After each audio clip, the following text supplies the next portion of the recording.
उजड़ जाते हैं,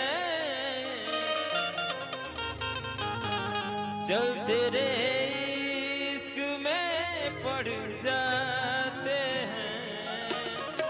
भैया हो जादू भरल अखिया, जादू जस कैले बा, जनवों से ज्यादा तोहके हम जाने लगने। तू जिंदगी में जब से आइलू जान बन के, भगवान के माने लगनी। आप देख रहे हैं भवानी भोजपुरी के माध्यम से। माने लगनी। और साथ में हम सचिन भाई आइल बने, बस एगो साइड सॉन्ग ओकरा बाद मैं सचिन बाबू। भाव लगल का हर बर्बाद के जिए लो आराम से, बदनाम भइनी रानी तोहरे नाम से।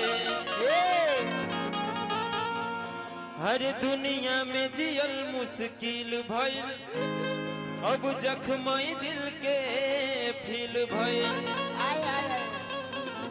हर दुनिया में जियल मुश्किल भइल, अब जख्मई दिल के फील भइल।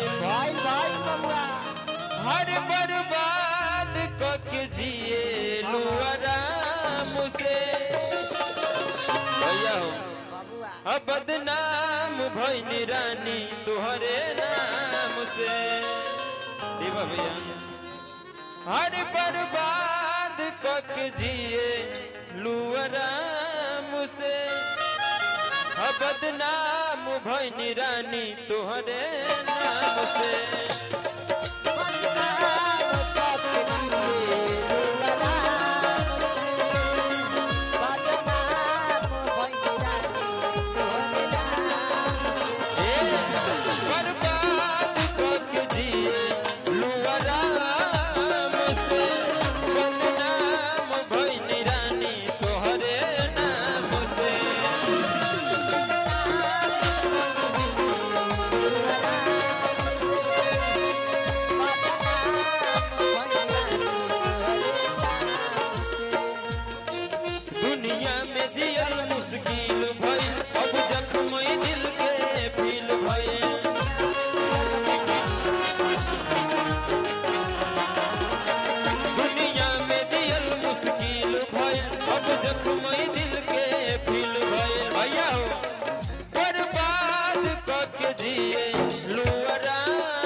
फूल सुखल नफरत वाला घाम से अरे जिया बदनाम भइनी रानी तोहरे नाम से बर्बाद कक दिलु आराम से बदनाम भइनी रानी तोहरे नाम से बर्बाद कक दिलु आराम से बदनाम भइनी रानी तोहरे नाम से।